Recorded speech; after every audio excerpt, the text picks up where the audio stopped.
All right, hey, welcome to Argent Alpha Unscripted. We're down one man today. Mr. Clint Murray had a previously scheduled engagement, so it's just Brock and I today that are going to drop huge value today. We're So, gonna get a lot more words in than we normally do. yeah, really, no kidding. Chatterbox Clint Murray. Just kidding, just kidding, Clint. Um, so, what I want to talk, I'm going to just share a slide real quick, and then I'll bring us back in here.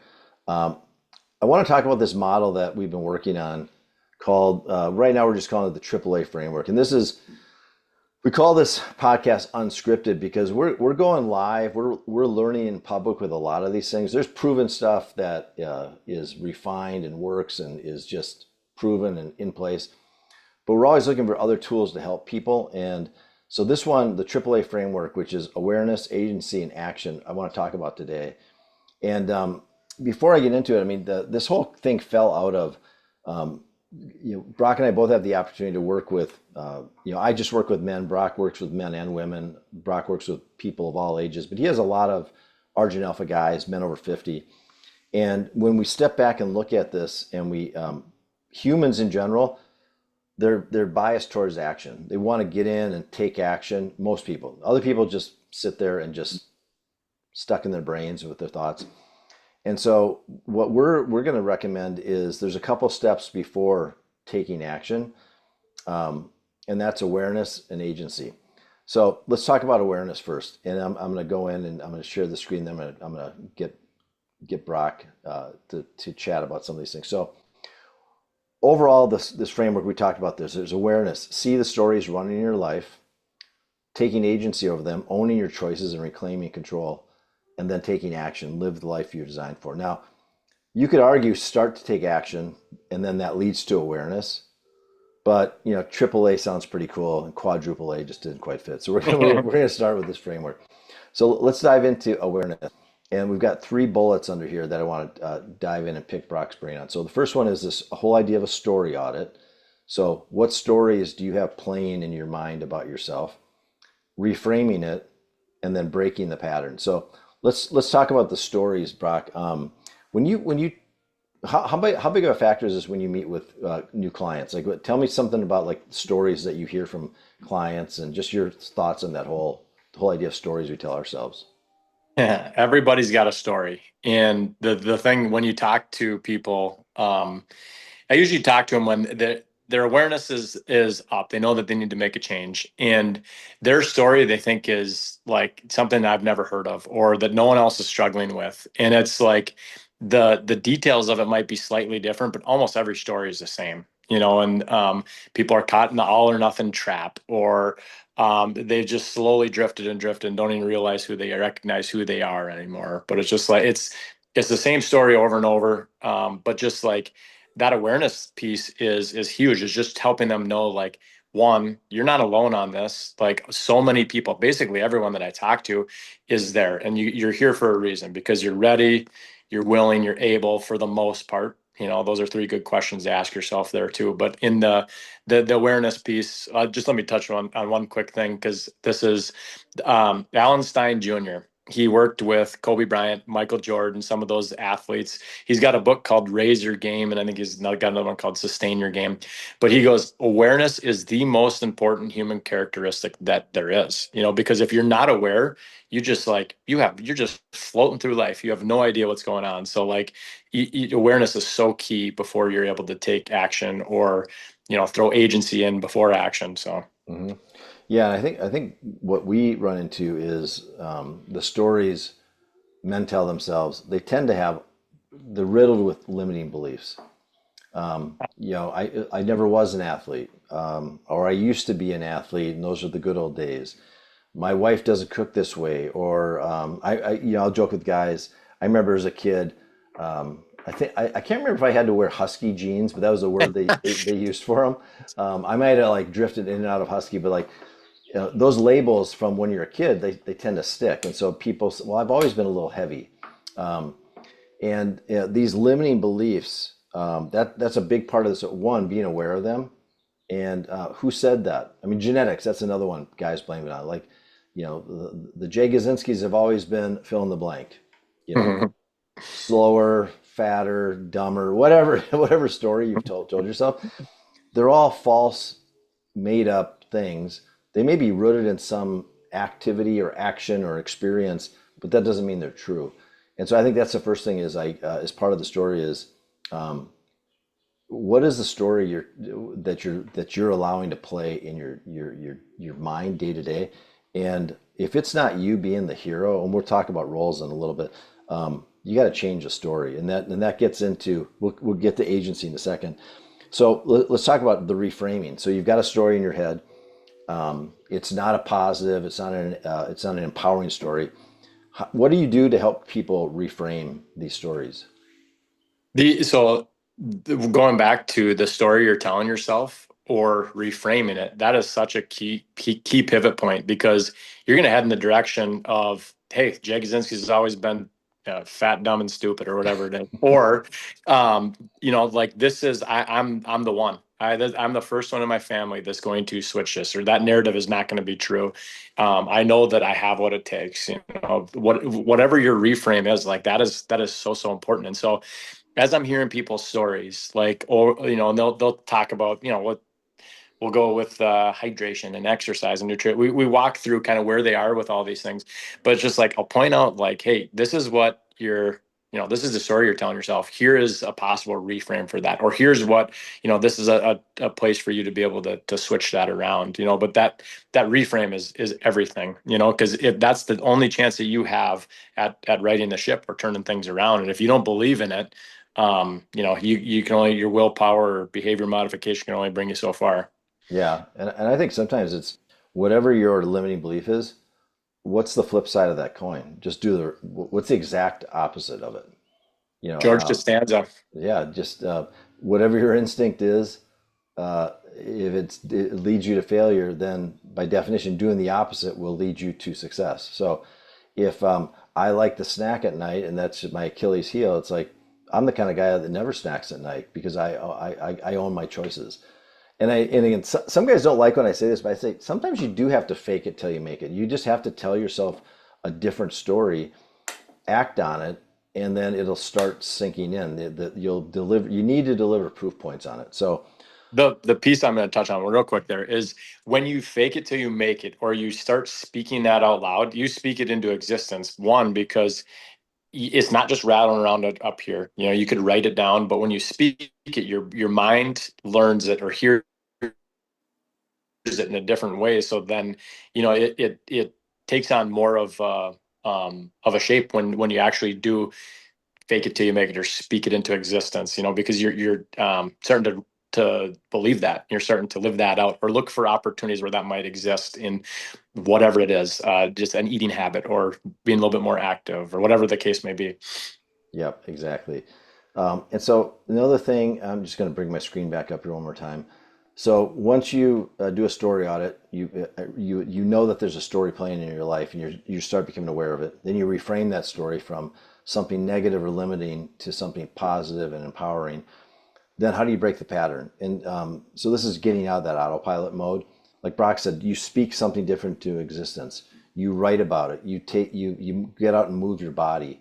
A lot of times, when you encounter some of these things, go out for a walk. It sounds so simple, but get out for a walk and just think about it before you grab the cheeseburger or the beer out of the fridge or whatever your limiting thing is.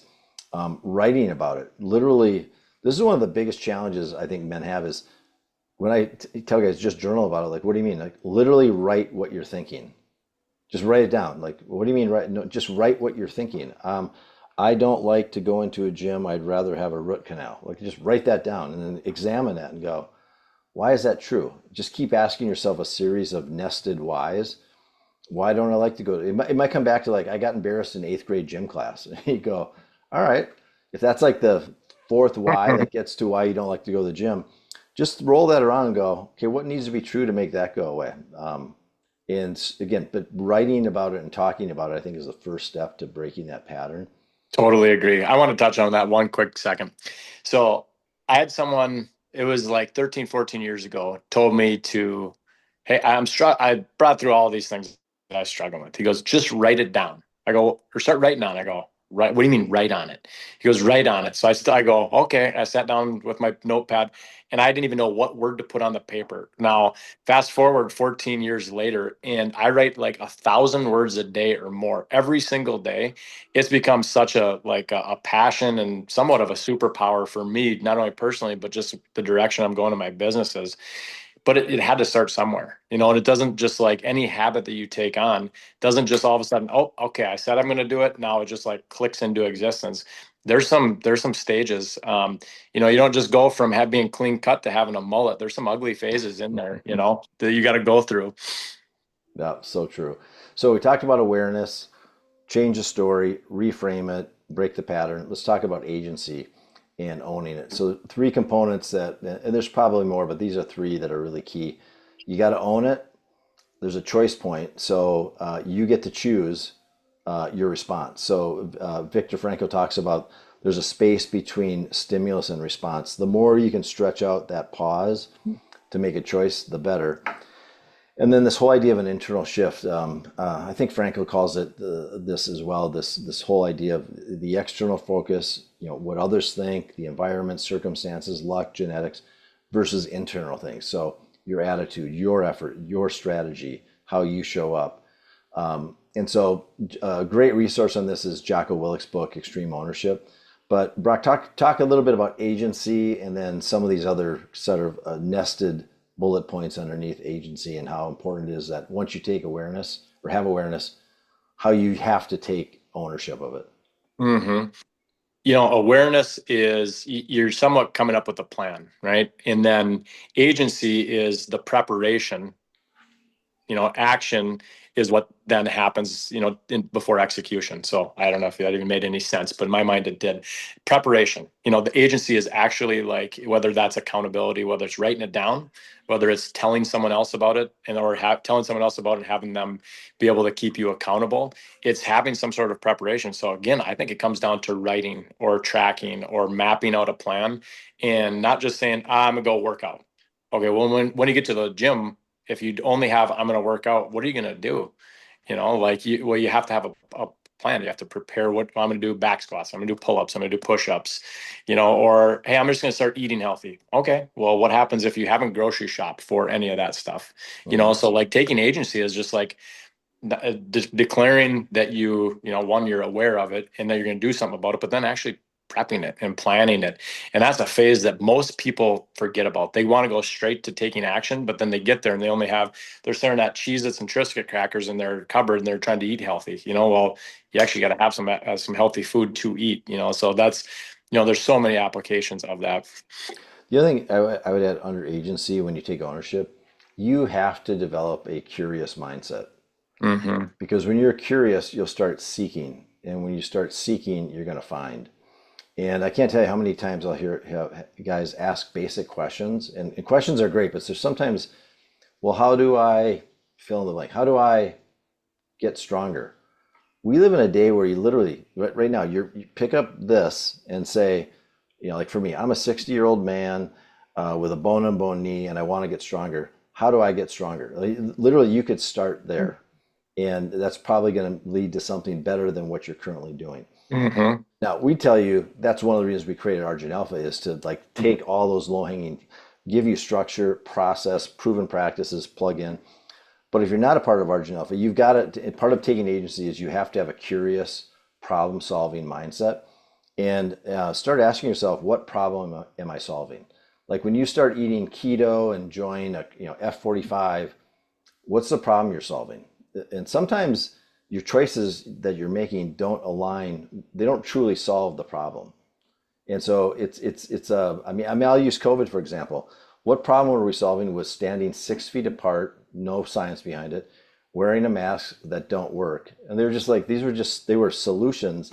They weren't solving the problem though. They were just, in my opinion, lame theatrics to appear as though we're solving a problem. Whereas what if we would have taken an approach where each state gets to come up with their way to solve it that's unique? After a month, we get together and say, hey, what's working and what's not? We take the evidence and we go, hey, here's what we found out that works. And then we execute that strategy. So that's what Argent Alpha has done is we've taken out all the crap that we know doesn't work. We don't want you to major in the minors. We want you to major in the majors. But again, it starts with you got to take agency of your life and you got to be curious. Um, No one's coming to save you.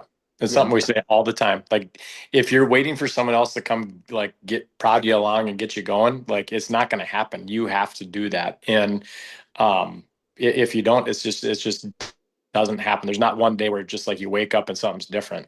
right, exactly. And so taking extreme ownership of your life is key. So let's talk about the last one. We're going to talk about action.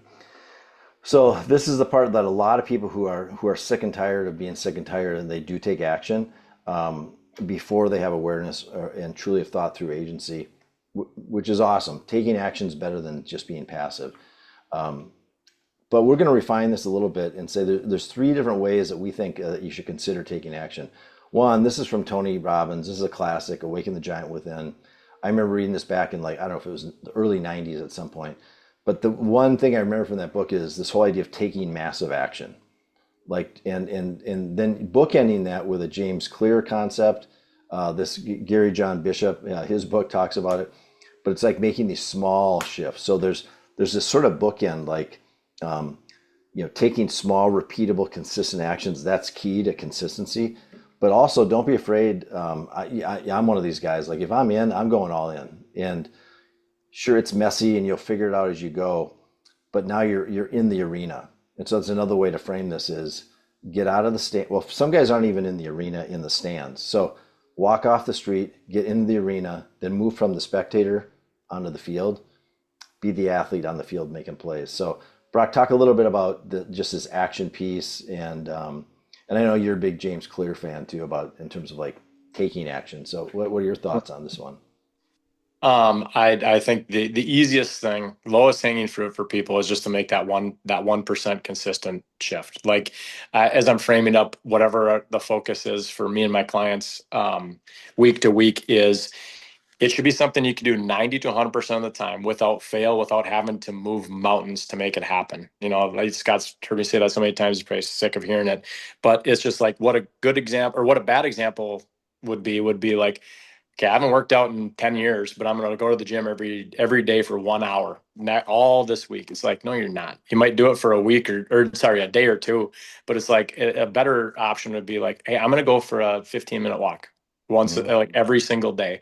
And then next week I'm gonna go for a 20-minute walk. And then next week I'm gonna go for a 30 and like work your way up. I love that 1% better because what you feel so much better. You feel like you're doing something that you don't have to, like, you're not sitting in bed just riddled by fear to make that same exact thing every single day. So consistency is key to it becoming a habit. And then you could also gain momentum pretty fast. The military term, slow is smooth, smooth is fast, Mhm. is just like I believe really strongly in that piece of it. And I love helping clients take that approach. Yeah, I think a good way to sort of juxtapose the taking massive action and then the 1%. Taking massive action might be you join Argent Alpha, for example, or you invest in some program. You join Brock's Humble Hustle coaching program. So you've taken a massive action, you've invested resources. Now the something greater than nothing concept kicks in. So every day you're doing something.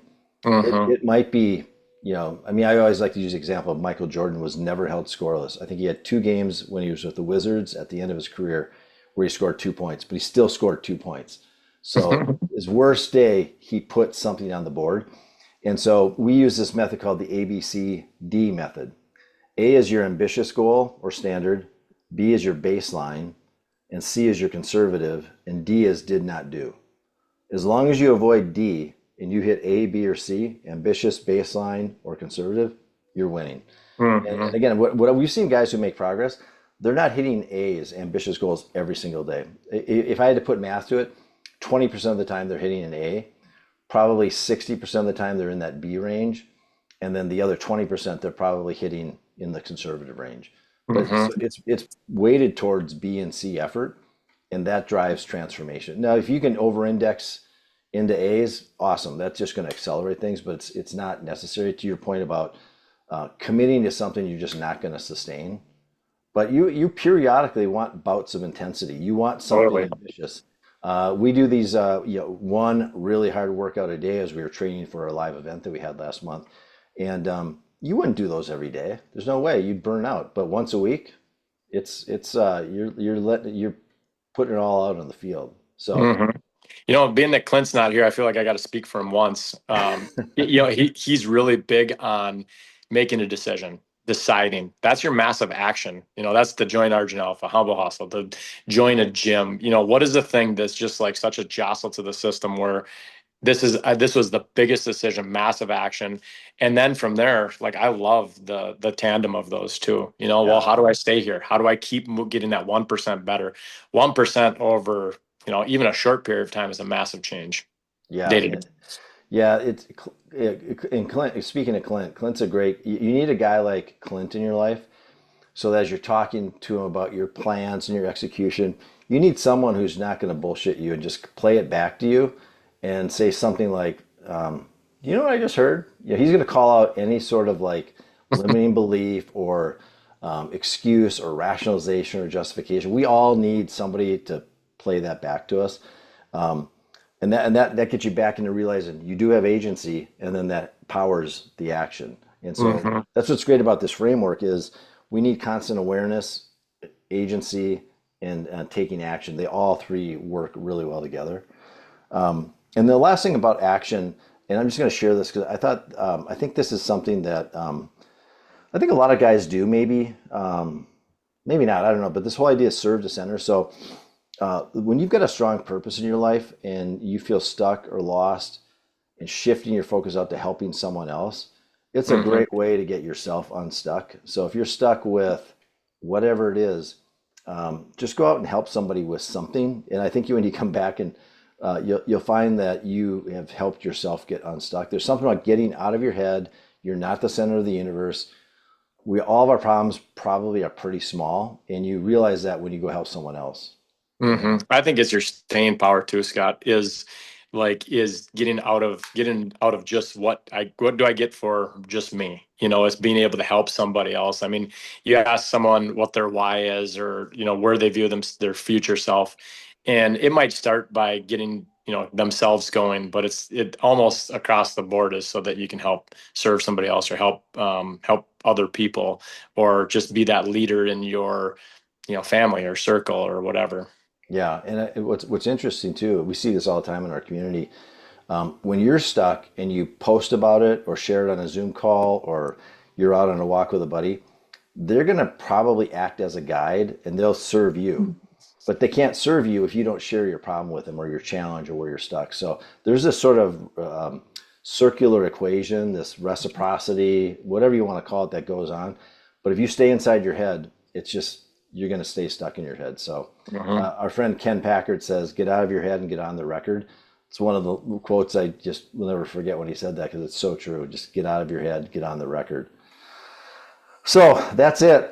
Awareness, agency, action. If you take away one thing from this, remember those three, the AAA framework. And I think you'll find when you have a handy model like this, when you get stuck, think about where you are in that model, and it's going to help you get unstuck. Mhm. Anything else you'd add, Brock, before we close? No, just that. I mean, you're stuck. Make it as simple as possible. One, become aware. Take agency. Write something down that you could go do. For me, it's always most of the time just go for a walk. That's my action right there. And like I'm unstuck. So what is that AAA framework that you could put into practice today? Or I love what you said, Scott, and when you're struggling, find a way to break free from that. That's your pattern interrupt. And I think we talked about this last week. And if you really want to get unstuck, go for a walk with load. It's called rucking, and pick up the pace, and you will get out of your head. You'll notice something. You don't have to, but give it a try. All right. Thanks everybody for tuning in. Brock, we'll see you next week. All Thanks. right. See you guys. See you guys. Take care.